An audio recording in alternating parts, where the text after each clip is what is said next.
اعوذ باللہ من الشیطان الرجیم، بسم اللہ الرحمن الرحیم۔ آج کا ہمارا ٹاپک ہے ریٹینیا۔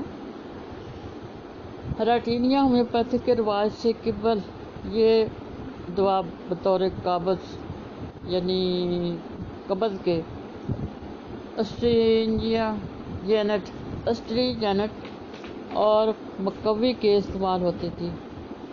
اس کی جڑ سے بعض اوقات مسلسل سیلان خون کو روکا جاتا تھا، مثلاً نقصیر خون کی حیض کی زیادتی وغیرہ وغیرہ۔ اس دوا کو سکروی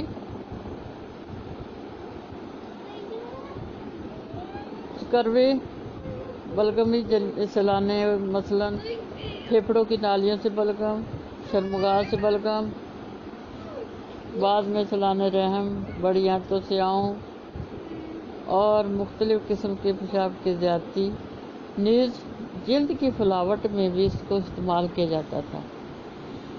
اس کو بطور مقوی کے ان حاملہ مستورات کو جن کی ابتدائی مہینوں میں اسقاط ہو جایا کرتا تھا، مسکیریج ہو جایا کرتا تھا، ان کو دیا جاتا تھا اور اس سے بہترین نتائج حاصل کرتے تھے۔ چنانچہ اس کے زیر اثر کمزور نازک مزاج مستورات حمل کے زمانہ کو نہایت آسانی کے ساتھ نبھا کر تندرست بچے پیدا کیا کرتی تھیں۔ ایک مریضہ جس کو قبض اور مبرز میں شگاف فشر کی شکایت تھی، جس سے اس کی سخت تکلیف ہوا کرتی تھی، ہدایت کی کہ وہ 1/4 حصہ ریٹینیا اور 3/4 حصہ پانی سے انیمیا کر لے۔ چنانچہ تھوڑے ہی عرصے میں مریضہ کا فشر اور قبض دونوں درست ہو گئے۔ تعجب یہ ہے کہ یہی تمام علامات آج ہومیوپیتھک طریقہ علاج میں اس دوا میں پائی جاتی ہیں۔ چنانچہ مبرز میں خاص علامات یہ ہیں: پخانہ کے وقت زور لگانا، پخانہ اس قدر سخت ہو کہ مریض چلائے، پخانہ کے وقت بواسیر کے مسوں کا باہر آ جانا اور پخانہ دیر تک مقدمے جلن کا قائم رہنا، پخانہ کے بعد جلن کا بہت دیر تک رہنا۔ اس دوا کا ایک مخصوص نشان یہ بھی ہے کہ قبض اور علامہ اسہال دونوں حالتوں میں یہ چیز پائی جاتی ہے۔ دوسری عجیب بات یہ ہے کہ پخانہ کے لیے زور لگاتے وقت اور پخانہ کے بعد پھٹنے والا سر درد ہوتا ہے، گرمی، یکایک سوئیاں چبھنے اور چاقو لگنے سے درد بھی ہوتے ہیں، مغز سے رطوبت کا رسنا، مغز سے خون قطرہ قطرہ گرنا، مبرز میں شگاف یعنی فشر بھی اس دوا سے ٹھیک ہو جاتا ہے۔ ایسے فشر کے درد کو سینکنے سے آرام آتا ہے۔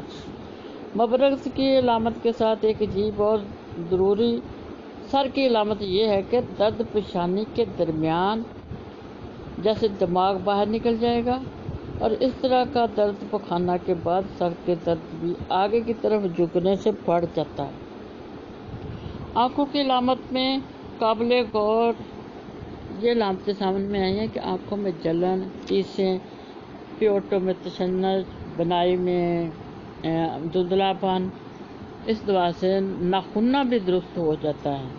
جیسی خاص علامتیں یہ ہوتی ہیں کہ تمام آنکھ پر ورم، ایک جلی جو آنکھ کے کنارے سے پتلی تک جاتی ہے اور اس میں حد درجہ کی جلن ہوتی ہے۔ میں نے آپ کو اوپر بتایا ہے کہ پرانے زمانے میں یہ دوا نقصیر اور سکروی کے لیے استعمال کی جاتی تھی۔ چنانچہ آزمائش میں اس میڈیسن سے شدید نقصیر، مسوڑوں سے خون، درد، دانت جس کو لیٹنے سے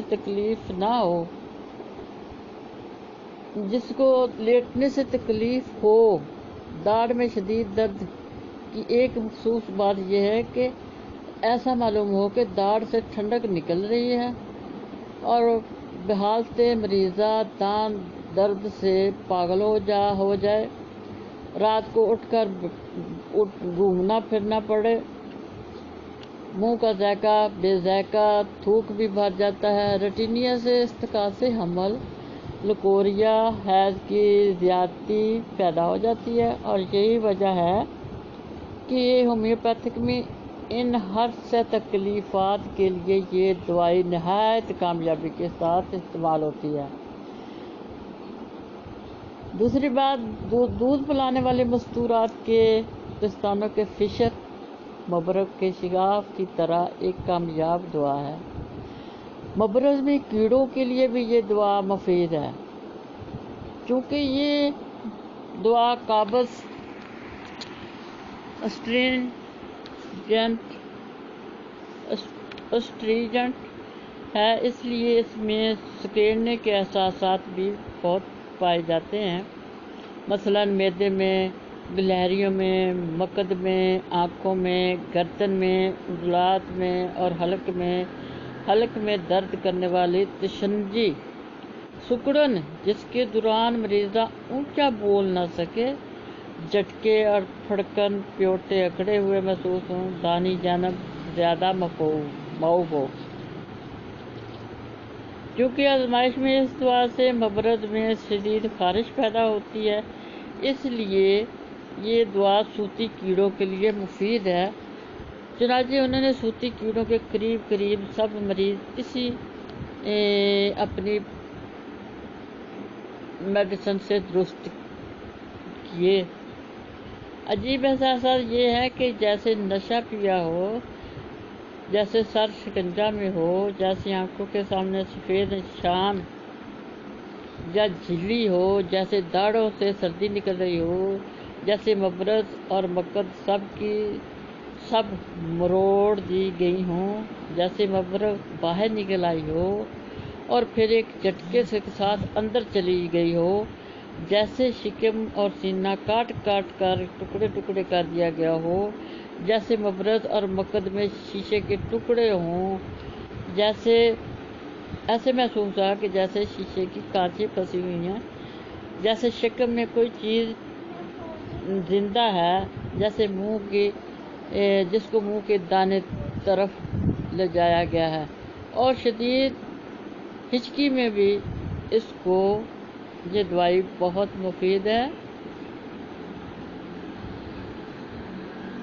یہ ہومیوپیتھی میں اس دوا کا بہت عمل دخل ہے، بہت ساری بیماریاں اس ایک میڈیسن سے کور ہو رہی ہیں۔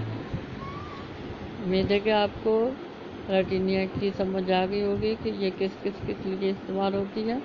اللہ حافظ۔